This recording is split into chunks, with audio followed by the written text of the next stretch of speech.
तर भाषेसाठी एकत्र येणार असतील तर चांगली गोष्ट आहे, अशी प्रतिक्रिया सतेज पाटील यांनी दिली आहे. पाहूयात.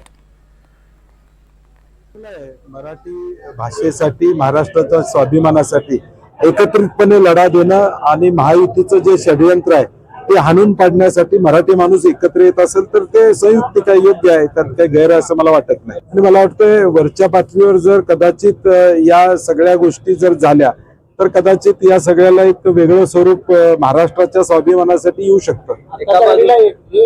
दोन्ही मोर्चे एकत्र आलेले आहेत. भविष्यात मनसे आणि शिवसेना एकत्र असं वाटेल का? महासाहेबांच्या स्वप्नाचा हा पहिला अध्याय म्हणायचा. नाही, गेले अनेक महिने ही चर्चा त्या ठिकाणी चालू आहे. शेवटी महाराष्ट्राच्या हितासाठी, महाराष्ट्राचं हित कशामध्ये आहे तर महाराष्ट्राच्या माणसांच्या मध्ये आहे. मराठी माणसाचं हित जपणारे सगळेच लोक एकत्र आले तर काही गैर आहे असं मला वाटत नाही. ते महाराष्ट्राच्या दृष्टीने चांगलंच असेल. त्याच्यावर मी कॉमेंट करणं बरोबर नाही, कारण की तो त्यांच्या दोन्ही पक्षाचा अंतर्गत विषय, तशी चर्चा कुठं आमच्या कानापर्यंत त्या ठिकाणी ऐकायला आलेली नाही.